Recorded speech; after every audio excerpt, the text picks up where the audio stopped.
I think it's a very interesting time because I've been talking to a lot of people right now, and a lot of people have been getting into meditation and just the concept. Like a friend of mine who was never really into it, she just went off the spiritual deep end over the quarantine, and she's like sending me all this Kundalini stuff, and I'm like, okay, yeah, I'm glad you're into this, you know. And it's like really funny because she just like we went to like a sound bath a while back just for fun, you know, and it was cool. You know, there's sound baths. The guy's playing drums or whatever, have gongs. I don't even know what he's playing.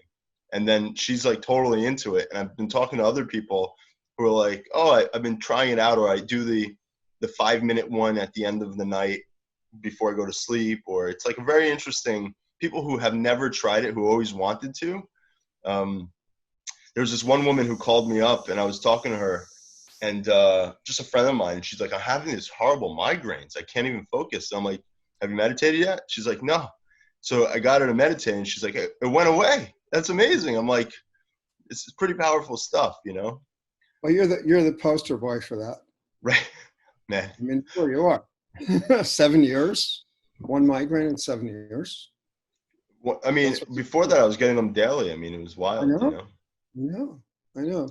So here's what I'm thinking, and I think it's important. So I think there are like waves in history where people feel spiritual calling. And when I became involved with meditation, it was one of those times. It was in the late 70s. And a lot of people were looking for something, whether it was in politics or whether it was in, love or whatever it was, music. Um, and around that time, these meditation masters came to the West, mostly from India, but not only. And there was this sort of wave of people getting involved in this kind of intensive way. And not long after Sheila and I got married, we went off to India to study meditation sort of intensively. But I think we're going through another one of these periods where people are feeling that something's missing, not just in their lives, but in the world. And, in all the classes that we've been teaching, where we would get, we'd get a few people to come, and some of them very diehard regulars would be coming for years and years and years. But all of a sudden, like all these people are showing up. And yeah, part of it is logistical, that you don't have to go anywhere. Like for my classes in Connecticut, people don't have to drive 45 minutes each way. They can just get on Zoom, and there's that. But it isn't that. It's that we're in this time of need. We're in this time of disruption, and people are feeling thrown. People are feeling like they need to be recalibrated in some way. They need to find a way to center themselves and find a way to deal with all the feelings that are coming up around and all the noise outside about what's actually going on or not going on, and what's true, what's not true, and all of that. People are just like thrown hither and thither. And it's kind of like what happened in the late 60s and the early 70s. And it's not a surprise to me that that was an era, say, around the mid 70s and onward, where a lot of people came into meditation, where they understood that there was something that was missing in their lives and they could find it by going inside. And that's what's happening right now. I mean, you're seeing it all over the place. Everywhere I go, people are offering meditation in secular settings and religious settings. And it's like what you were saying a moment ago. It's not just that people, individuals who were not meditating are seeking it. It's like institutions are seeking it. People are teaching meditation or, mindfulness, which for a lot of people is kind of a euphemism, because mindfulness feels to a lot of people more secular. So you can open the door and let people into, say, the Columbia Law School or other kinds of institutions. But people are seeking it, and people are more open to it. Institutions are more open to it. So I think we're going through another one of these waves, and I think it comes out of a kind of fermentation, a kind of crisis in the country, in the world, where people just don't know where to turn. And the funny thing, I think it's funny, but I think it's ironic, is where do you turn? You turn within. So always looking for these answers, and yeah, people are coming to classes because they don't know where else to go. So they're coming to meditate, and they're thinking, well, if I could just calm myself down, which is fine. That's the entry point for people. Their anxiety, their depression, their overwhelm, they're not knowing what to do with themselves. That's the entry point. We know that over time, the more you meditate, the more you realize it's not about calming yourself down. It's about becoming more fully yourself. And that the more you turn within and the more you tap into your own strength and your own wisdom and your own joy and your own calm and peace and serenity and your own love, the more you do that, the less you have to go running hither and thither to try to fill yourself up. But usually people walk in the door because they're having a hard time. And everybody's having a hard time right now. So I think it's one of those times in history where meditation always has this to offer, but I think right now people are hearing it, they're seeing it, and they're longing for it, and they're not finding it in a lot of other places. So I think that's what's going on right now.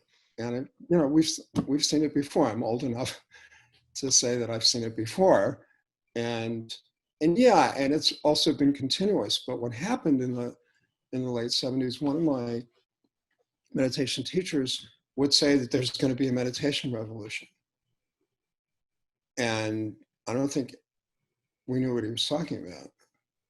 But the fact that someone could go to a center for help with migraines and they offer meditation, like that wasn't happening in 1976 when I started meditating. That every gym or fitness center in America that I'm aware of has some kind of yoga program where people meditate, maybe not even more than a few minutes, but it doesn't matter because yoga is also a form of meditation. That pretty much every major medical center in this country has some kind of meditation program in their stress management program or department. That wasn't available in the 70s. So something shifted. And I think we're going through another seismic shift. And we don't know what that's going to look like. But one thing that we do know, because this is what it looks like now, we know people are meditating remotely in ways that they didn't a few months ago. Millions of people, as far as I can project, are meditating now in ways that they didn't before. And now people want to keep doing this. They want to keep doing it this way. And some people are going to want to show up at a center and meditate that way. And that's fine. It's all fine. But I think we're on the cusp of a new transformational shift that we don't even know what it's going to look like. It's really, I mean, it's just amazing that people want to talk about this now and want to do it because I remember when I started, nobody was doing it. And it was like, I kind of felt a little weird, and now it's like the conversation that people are having. It's been the last couple of years. There's a couple of very fancy meditation places, but in general, there's more options. It's always interesting to me.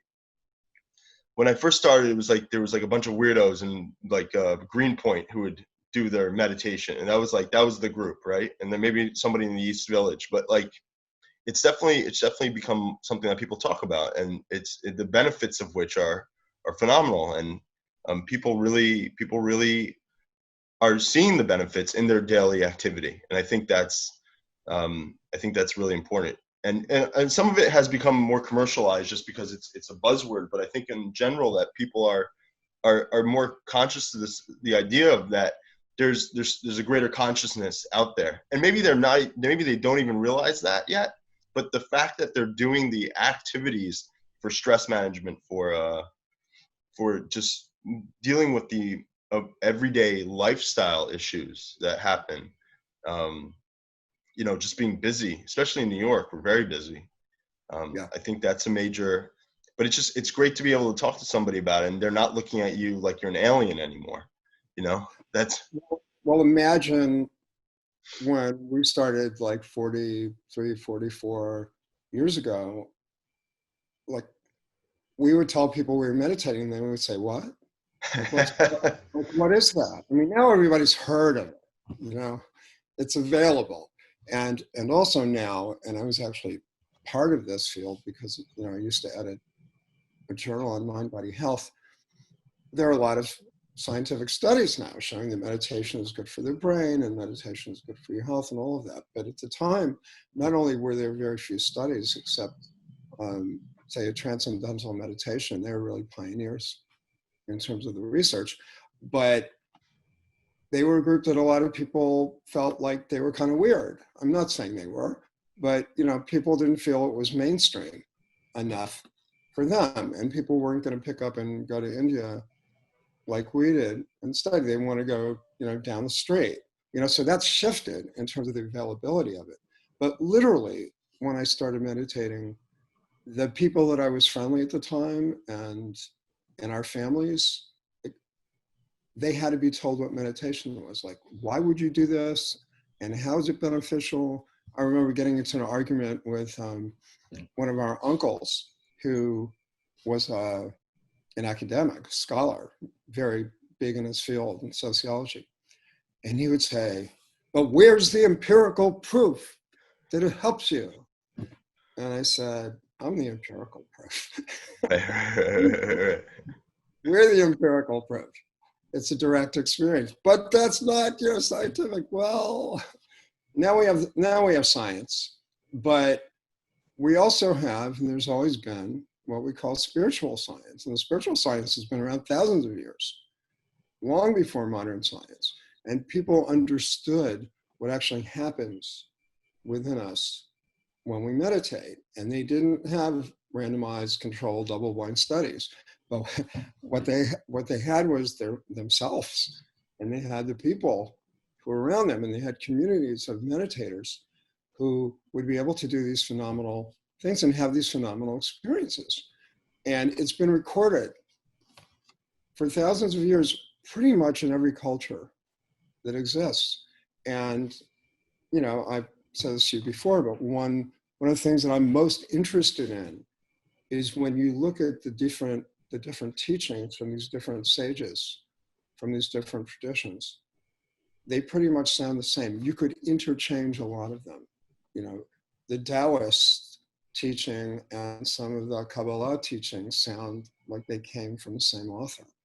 And that's true of Buddhism, and that's true of other forms of mysticism, that they sound the same because they're experiencing the same truth. Right. Even though they have different cultural trappings, and they have different societies that they come from and different histories. But the teachings and the practices are very, very similar, no matter where you look. It's pretty astonishing. Kabbalah some of the philosophy of Kabbalah sounds so much like Kashmir Shaivism, which is this esoteric philosophy from India. That's one of my favorites. And it's not that well known in the West, but when you read it, you go, "Oh yeah, I just read that. I read about the inner light in yoga, in Buddhism, in Taoism, in Kabbalah, in other traditions." Everybody talks about the inner light. Why? Because we have an inner light, that's why. So you don't need a double-blind study to tell you that when you close your eyes and you go within, that sometimes you feel like you're lit up by this electrical awakening. And that's been written about and talked about for thousands of years. Right. So let me just ask you a broad question. What is meditation then? What? Okay, and there's probably thousands, if not an infinite number of definitions of it. For me, meditation is simply taking that attention that you send out into your life, into the world, and it's just turning it within yourself. It's just taking that focus, and instead of, there's flowers over there, and the TV's over there, and the kitchen's over there, and just sending it out in those directions, just turning it within ourselves. So a lot of meditations ask us to close our eyes because it's a way of getting rid of all that stimuli. Or you just close your eyes and go within. It's not required, and it's not even indigenous to certain forms of meditation. But basically, it's just taking that awareness and dipping into it. So it's not about what's out there. It's about what's in here. It's an activity, but it's also a state. So when you talk about meditation, or for that matter, nowadays, a lot of people are talking about mindfulness. Well, you have an activity, or sometimes even a method. Like, what do you do when you meditate? Well, there's a whole lot of answers to that question. And I'm happy to go into those, but there are a lot of answers to that. But also there's the state. So when you're in a state of meditation, there is that stillness. Now, sometimes your mind is busy. And there are methods for letting your mind be busy and still delving into that inner state. That's really our natural state. It's peaceful. Right. It's kind. I know, sorry. I know from my own practice, a lot of what it allows me to do is kind of zone out, like almost see myself in like almost like I'm playing The Sims or a video game, watching myself in situations as they occur, which is truly amazing, because I was somebody who was always in the moment, like very focused on what was happening right then and there, which was good. But at the same time, I wouldn't necessarily, I'd react because of the stimuli that was coming at me, So it's very, when I started really getting, and something for me, I guess the major shift happened after about the 2-year mark, and I could just feel my body, the vibration just dropped, right? There was like longer vibration. I could just be still in a busy, it's almost like standing on Times Square and everybody's just passing you at a certain point. You just kind of see things for what they are. And it was truly an amazing feeling when that happened, because all of a sudden I could see it. I could see the matrix, so to speak. I could see the binary numbers in a certain sense. But it was that things didn't have to keep moving in this fast-paced way. It wasn't about just activity after activity. It was about enjoying the moment of each activity and how it transformed. Well, that thing that you said about watching yourself is a key issue in meditation, so that you're focused on something, and at the very same time, you're aware that you're focused on it, and you're aware that you're aware of it. You know that you're watching it. You see that you're watching it. And there's a stillness that comes with that, because you stop being overdetermined by that point of focus. So Times Square is a great image. Like, you're in Times Square, and Times Square is like this, and maybe you're moving that quickly, your body and you. But internally, you're still. Right. And that is that state that we're talking about, that state of meditation. There's this great quote in the Bhagavad Gita about having action in inaction, and inaction in action. So it's like when you're doing something, there's a stillness inside, and when you're still, it's active. It's not passive. We don't zone out, so to speak. We zone in. Right. But there is that. And we used to think that, and people would say this to me when I started meditating, oh, it's such a passive activity, you're dropping out of the world. And that's not what you're doing. And now we know from brain studies that there are certain parts of the brain that are extremely active when you're meditating. It's not like everything goes to sleep and everything tunes out. That's not what happens. And that's not the experience of it. The experience of it is that you're more present, you're more alive, you're more awake. There's this kind of scintillating energy moving through it. Well, your senses start picking up better. I mean, just being more aware, you can see your vision gets broader, your your hearing gets better. I mean, it's like everything just gets elevated on the meditative state, in the sense that it's always interesting to me, because I know I got into it when I'm like in New York and you have the sirens going, right? The air conditioners are pounding, and it's like, you know, they're drilling next door, and it's like you could just imagine the scene of right next to the train track. The train's going by. Let's not forget the train, right? And and all that disappears. And then when I come to, I can differentiate all of that at the same time. So it's not just noise, but it's just, these are the things that are happening, and I can zone that out in a certain sense. Well, the chaos is going on, but there's order within Right. yourself. So the chaos doesn't necessarily go away. Now, sometimes in meditation, it does go away. You have that experience. We teach meditation generally, not these days, but there's a floor at the JCC where we've been teaching meditation. You've been there. And sometimes it's really noisy in the hallways. It's not a soundproof room. And sometimes what happens at the end of the meditation, we have a little discussion, and some people say, oh, it was so hard to focus, it was so noisy out there. And someone else will say, I didn't hear a thing. I didn't hear anything. It was so Right. quiet. And somebody else will say, well, I heard it all, but it didn't bother me. I heard it all, but I'm fine. Yeah, it's all going on. Times Square is going on. The subway's going on. There's chaos. There's drilling. There's all this stuff going on, the noise and the busyness and all that. And we can get pulled into that. And what people who meditate discover, that sometimes, yeah, you start to get pulled into it, but you can pull yourself out faster. Right. Like your reactivity starts getting triggered, whatever that is. And then you're able to go, oh, I'm getting triggered here. I could throw in a breath. I can calm myself down. Right. I can just go back inside and be me while all this is going on outside. So that's what I think we mean when we say we turn within. We turn within to go into that place that is still. And that's the place that we live our lives from more and more, but it's not passive. It's an active stillness, which sounds maybe counterintuitive, but that's really how it is. No, I mean, that makes a lot of sense. I mean, you're actively stopping.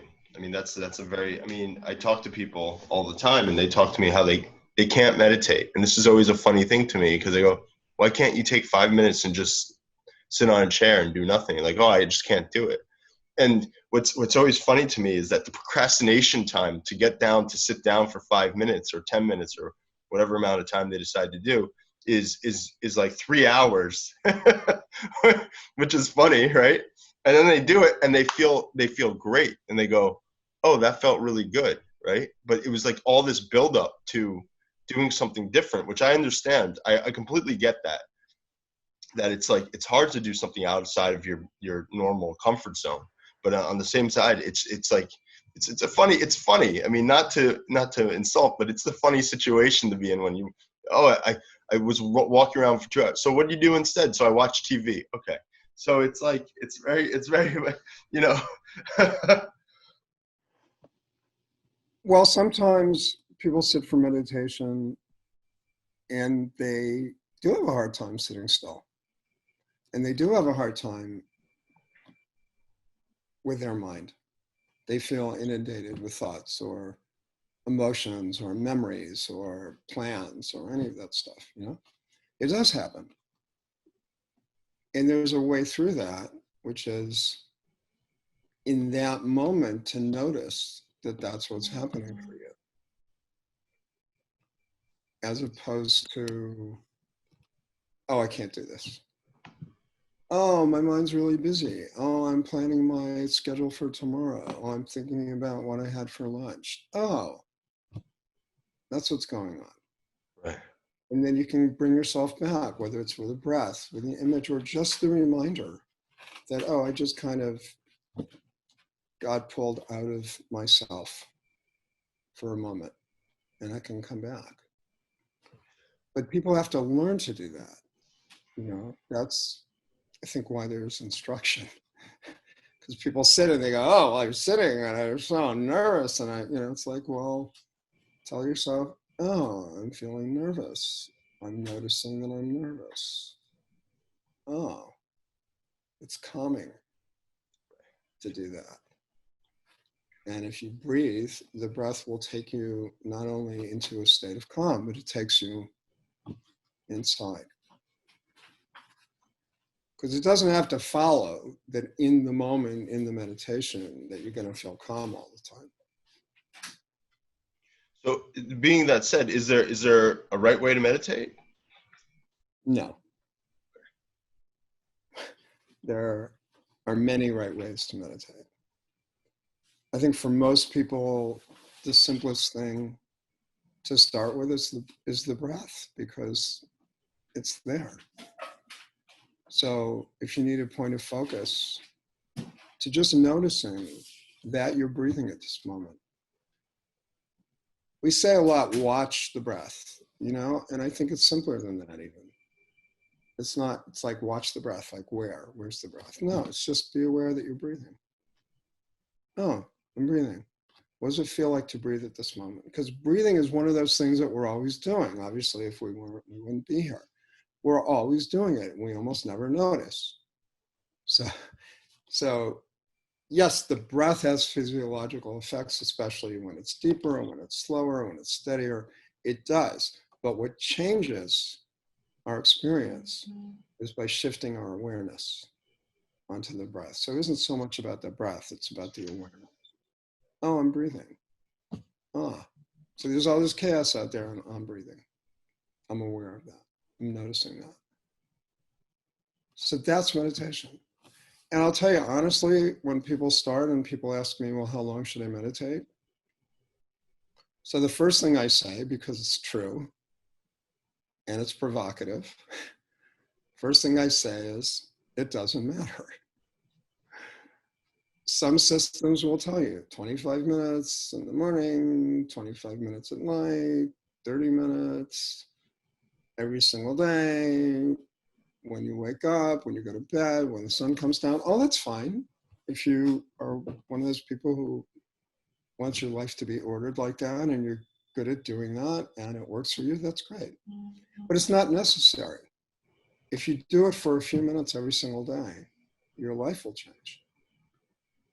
And over time, sometimes, a lot of the time, people who start meditating a couple of minutes, say 2 minutes, 5 minutes, and just sit still, over time, they may start meditating longer, and they may not. But they notice that they're having less of a hard time, that they feel better, they feel more alive. So I think part of what you were saying a moment ago, which I love, is that it's not just calming, it's enlivening. It's like you're more here, you're more alive, you're more awake, you're more engaged, you're more present. Calm is great. I'm not against calm. Calm is fine, but it's not the only game in town. Calm's part of it.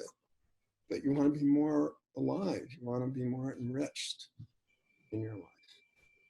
And that's really what's available. Yeah, I know from my practice, it was because things that would happen in the moment and whatever my thoughts were weren't happening right there in the moment, as they weren't clouding.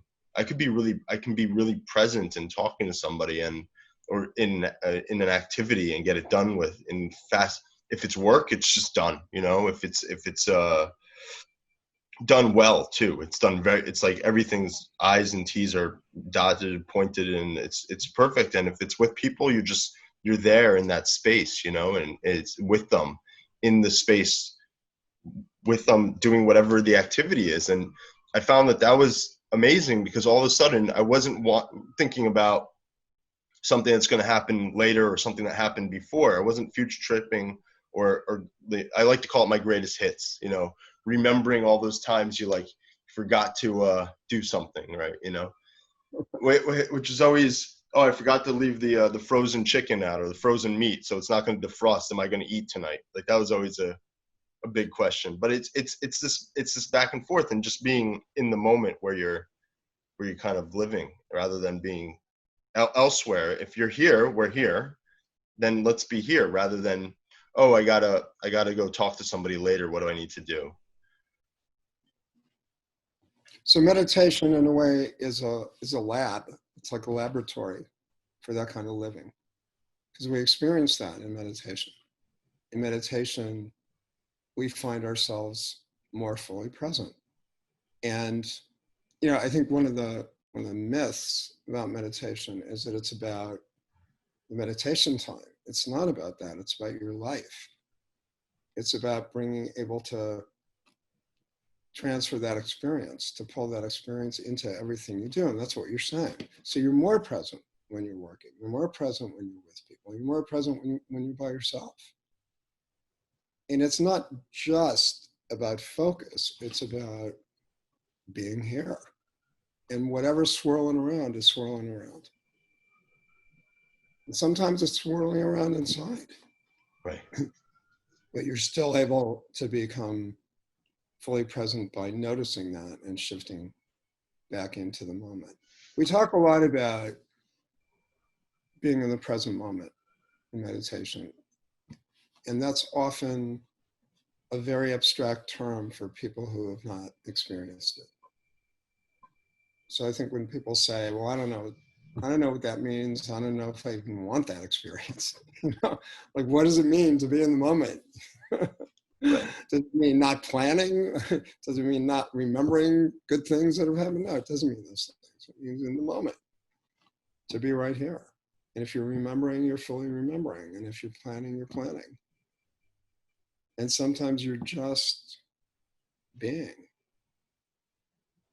There is no mentation, movements of the mind. There is that stillness. And it can happen at any time. And the more, like any habit, the more we do it, the more we do it. Because we wire ourselves to repeat that activity, whatever that is. So it's true of meditation and its effects and being in an aware state. It's like the more we do it, the more we wire our brains and our nervous systems to do that, and it's easier. The way I meditate now is in some ways the same, but also very different than the way I used to meditate. I find that I just sit with the intention to meditate, and I'm in meditation in a nanosecond. Now, part of the answer to your question of what is meditation is that if you sit with the intention to meditate, you're meditating no matter what happens. Like your mind could be bouncing all over the place, but you're sitting there meditating. Now, what we understand is that when these thoughts arise, when emotions come up, memories, whatever, desires, things that you're thinking about for the future, which may or may not ever happen, when those things come up in meditation, if you don't tangle with them, you don't try to suppress them, you don't try to make them go away, and you also don't follow them to their logical conclusion. So you're neither, denying them or indulging them.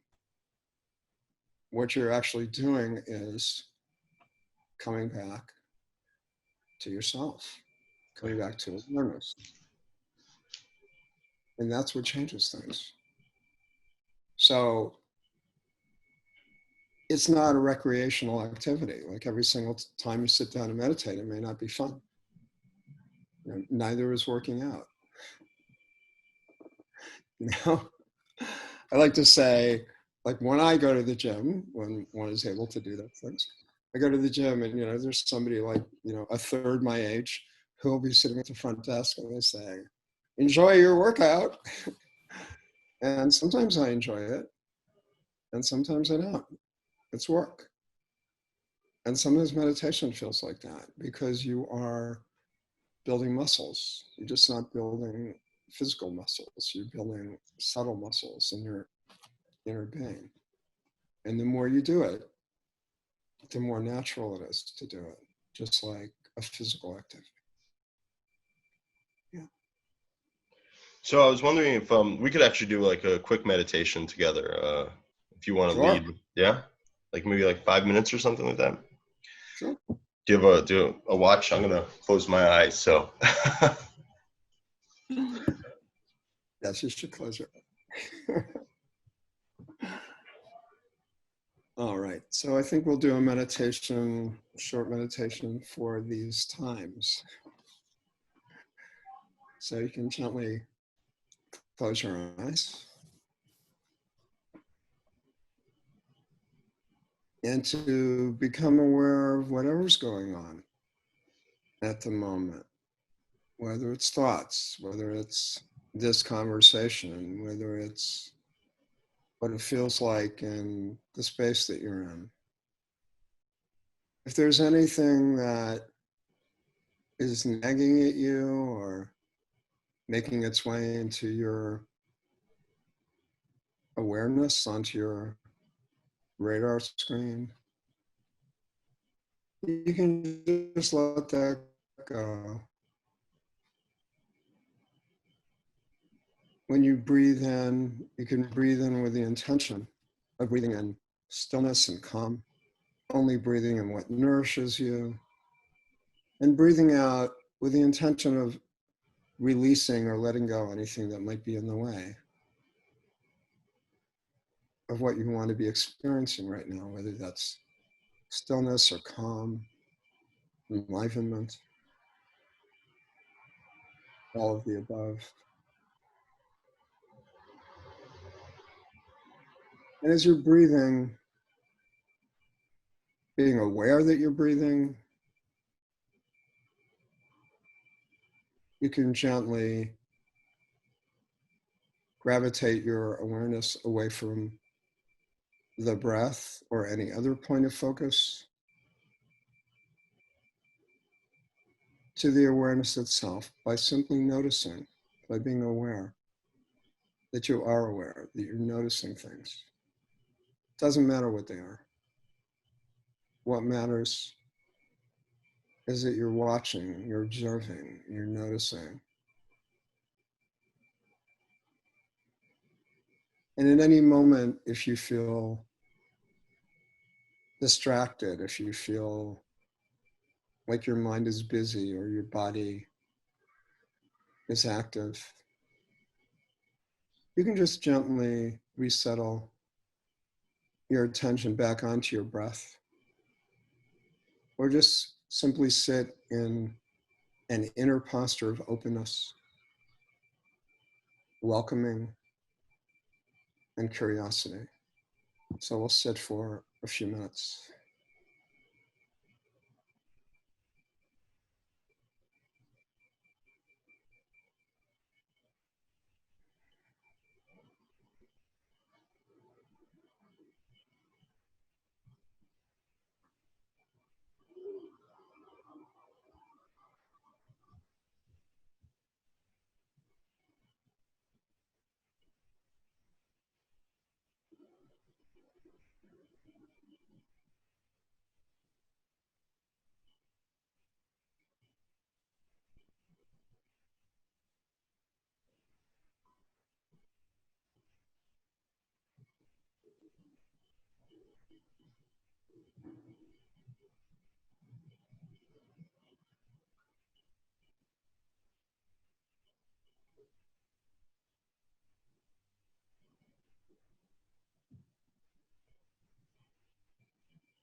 And reconnecting with your breath.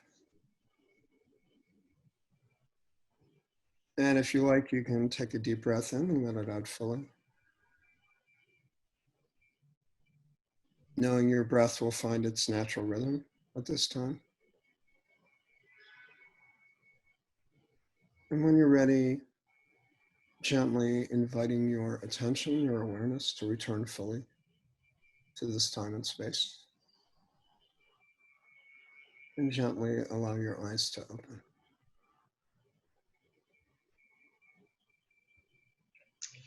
So how many hours was that? It might have been 6 minutes. Yeah. Yeah. Well, it's truly, it was, I remember one time I was meditating with you for 45 minutes. You were leading 45, and it was like I jumped into the deepest part of the ocean, and it was amazing because I didn't realize I had gone so deep, you know? So Mm-hmm. Yeah. that was great. We should do this again sometime. Absolutely. I mean, once a week is good. Yeah. All right. This was great. Yeah, it was. It's fun. It's good to do this with you. I'm enjoying it a lot. Yeah, we'll keep this up. I got a lot more questions. I just wanted to go over some basic stuff, like pretty much, and then there's a lot more to talk about. There's definitely a lot more to talk about because what I find so amazing about meditation is that once you open up a door, there's a huge room inside of it with tons of books and depending on which door you want to open, that's great. I mean, it's just so much information and so much practice that's been going on for so long that yeah, and you open rooms and then there are more doors. Right. And more. Yeah. Well, I'm enjoying it. I'm also learning. I'm learning, from you as well. And questions are good, and we answer a lot of questions in our classes.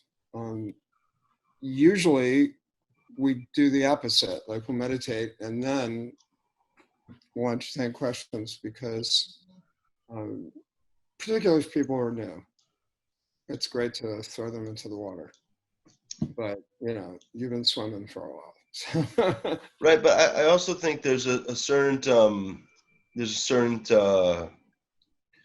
this is a podcast, and so to speak, it's not a meditation session. It's more like let's get the information out there and talk about then afterwards when we're done, we'll do the meditation, and that will kind of flow in correctly, So one thing we're going to talk about on the podcast that we're doing with my friend Paul is, and you and I can talk about it too, and we are already a little bit, is all these meditation myths. Myths. Yeah, that there are right ways to do it and wrong ways to do it, and no, meditation is only, dot, dot, dot. Well, I think we kind of covered that. I kind of want to, one of the things that is very unique that when we first started talking about this a while ago was that you gave me that list of ideas of topics to discuss. Mm-hmm. And I think there's people who are interested in meditation will listen to this and understand it. It's like speaking a new vernacular, right? There's either you get it or you don't, right? There's certain things that are a little bit more. I was watching this woman yesterday who's like a meditation person. I don't know who the hell she is. I remember her when she was doing like Instagram videos, on funny Instagram videos, right? And now she's like this holistic guru of sorts. I'm like, that was fast. I was watching you last year, and now she's like into this, spirituality, Charta Barta, and it's like, and she did like a 15-minute rant on the awakening, and I'm like, you just found out about it, like, it's like, congratulations. And and I think that's cool. But if you're into that, you already have reference points. You don't need to know like everything. Like you could use specific terminology. Like Alan Watts always uses the term Santori, right? That moment of enlightenment, right? But he's also talking about it from a different perspective, and I think that's like an interesting. If you're into the idea and you're going you're going to be open to these ideas, right? If you're not interested in it at all, it's not. You're not even. So when it comes back to what you were talking about, those things that you put are a little esoteric in what you're talking about. They're a little bit more specific than most people would want to discuss, hear about. But that's nobody's talking about that. So we're talking to a group of people that want to hear about this, right? Not somebody who's like, oh, my favorite actor or Dan Rathers is doing a meditation, 5-minute meditation. That's what my friend was telling me. He does the Dan Rathers, um, from ABC News or NBC News, Uh-huh. CBS or whatever it was. And he goes, I just love his voice. And that's why I think it's so easy for me to do, because I connect with his voice. I know who he is. I feel comfortable doing it. That's so funny. That's so You mean funny because Dan Harris? You mean who? Dan Harris? I don't make it. Dan That's Rathers? I don't remember. Whatever his name is. One of the CBS retired guys. that's unhappier guy. Yeah. Yeah, yeah, yeah. I But know what you mean. but even still, like the fact that he has a reference point to even talk about the rest of it. So if somebody wants to listen, I think that's a good place to start from for this sake, because now we're going to be talking about stuff that other people don't talk about. Well, what's interesting to me, because you're saying pretty much what Monique, this nurse practitioner that I've been teaching with almost 10 years now, um, you're saying what she always says to me. And my response is always, you think that was esoteric? Because for me, everything that I'm saying just feels natural and true. So it's helpful to me when you or she or someone else says, no one ever says that, or you're one of the few people that ever talks about it this way. So that's helpful to me, because to me it's just like breathing. Right. But we were studying very intensively and deeply, and we didn't just do meditation practices. We studied a lot of ancient philosophy, and also on our own, and to some extent me earlier on, uh, studying a lot of Jewish stuff and going, oh, this sounds like the same stuff. Wait a minute. Yeah, no, I think it's really important to put it out there. I really think so, because it's not being talked about. And like the last people who are talking about it are Alan Watts, and he's been dead for what, 20 years or something like this, 30 years. Yeah. So like that type of conversation I think is really important, in the sense that there's no, there was this group of guys that show up, Joseph Campbell and Alan Watts. They kind of like are the geniuses of that generation, and then there's some new people now who are talking about other stuff, but there's they're talking about spirituality and as a bigger spirituality, not just the accent of meditation, and each one had their own kind of take on what it is, life in general, what the meaning of life. And I think that's important, because I think there's stuff that's missed, and especially for somebody, it's always amazing to me. People who study something for a long time have a lot of knowledge. And that's a funny statement, but it's like they've spent a long time learning a specific skill set that might not be beneficial to anybody except them or whatever industry they're in. But Mhm.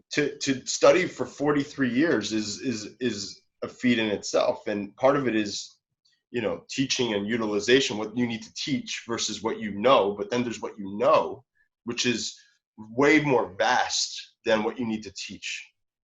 Because all of this, it's like all of that's going, this is all I need to know, right? I'll just give them a drop and they'll be okay. Yeah. Yeah. There's so much. There's vast knowledge. Vast. Yeah. Yeah. But there was something you said last time that I thought was helpful.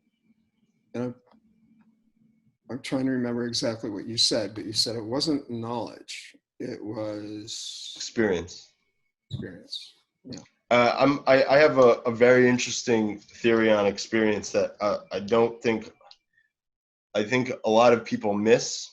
I'm in an industry where there's guys who are 95-year-old developers who are still developing because they're insane, right? They should probably go to a beach someplace and just chill out for the rest of their life, but that's not their personality. So, Oh, and you listen to them speak about real estate, and it's just like the spirit of real estate comes out, right? Because they know they've worked with the city, they've gotten stuff done, they have friends. It's like this, like, how do you approach? And it's like you listen to them, and then you see who they taught, right? Because there's always guys in their office who learn something, and there's like one office, there's three guys who developed, and they're become the biggest developers. Even though the first guy's only developing one building, who knows when it's going to be finished? He's kind of like, I can't figure out the tile work, stuff like that. And then the next three guys are doing like massive work. And it's like the teacher and the students, and then but the experience. You can't replace time with information. You can't replace that's experience, because it. experience is the ultimate. If you worked on a project and it took you 5 years, and then somebody says, how do you do it, and you explain it to them, they could probably figure it out. But the process of getting to A to Z and all the doors you had to knock on to get to the end point, and the thousands of emails you had to write, right? That's you can't duplicate that. Well, I think it's also, I think what you're saying is true. And I mean, I know it's true. And also, just sort of applying it to myself while you're talking, is that pretty much any problem that anybody's ever had in meditation, I've had. Where I couldn't sit still, I couldn't sit, like my body didn't want to sit, like my mind was active, like whatever, I was stuck somewhere, like anything that anybody can say they're having a problem with. In the course of the 40 plus years that I've been meditating, I've had all those problems, and I've learned how to work with them. So it's really helpful when we have questions and answers and people can say, this happened recently in one of the sessions that I was leading, and somebody said, I just have one of those minds that just like won't shut up. It's like always, always, always going. And I've tried mindfulness, and I've tried this, and I've tried that. And I said, because between you and me, I don't generally love breath counting. But I said, I find that for people like you, breath counting is really helpful because it's somewhere to put the brain, somewhere to put your mind. And while you're doing it, you're also breathing, and you're breathing in such a way that you're calming your nervous system down, so you're less anxious about what to do with your mind. So I led her and the group through an exercise or a practice of breath counting that I was once taught many years ago, where you start, you breathe in for a count of 1, and then you breathe out for 1, and then you breathe in 1, 2, and then out 1, 2, and you go up to 5, and then you come back down from Yeah. 5 to 4, 3 to 2 to 1. It takes a little while. And I asked afterwards, did you find it helpful? And like, yeah, but somebody else has a different question. I probably had that problem. I probably had that question. Every now and then it's like, well, and you wait for the answer to come in. But I think what you're saying about time is true. And it's true in any field, as you're saying. I think that is true. If you've made 10,000 breads, Right. You know how to make a bread. talk about bread baking, then, Yeah. I mean, I've made hundreds, but I used to bake breads as one of my volunteer jobs at an ashram. And so I haven't done it in years and years and years and years and years, but I know that the cells in my hands still know how to make bread. But it's not like I've made 10,000 of them or more. So some of these people, you just watch them, they pick up a whisk and they're, but it's the same thing. So I think what you're saying is true. And I think that's our value as teachers. We didn't just take a course, for 6 weeks and get a certificate. That just isn't what happened. In fact, they wouldn't give us a certificate. because we're still studying. You know, I don't have any certificates as a meditation teacher. I was just told to start teaching. Right. You So, should make a 200-hour course, just so you know. is that what it is now? Yeah, I 200 think hours? it's always like a 200-hour course. They think that's enough information to become a teacher. Yeah, I'm, this is not hyperbole. I'm guessing that at least 200,000 hours, you know, we spent meditating Right. and studying and teaching and, you know, but yeah, but at the same time, I'm glad that people are doing all this because they're opening doors for people. And then at some point, a lot of people go, yeah, well, it's better now that I'm doing this, but isn't there more? So I think that's what you want to offer. And I think it's what you want for yourself, and that you Right, want to right, share. right. Of course. You want to share it. It's great. It's great. So yeah, so we'll have some more fun. Okay, Yeah, perfect. Great great. stuff, Sheldon. Thank you, Matthew. Thank you. Thanks, Samir. Hag Sameach.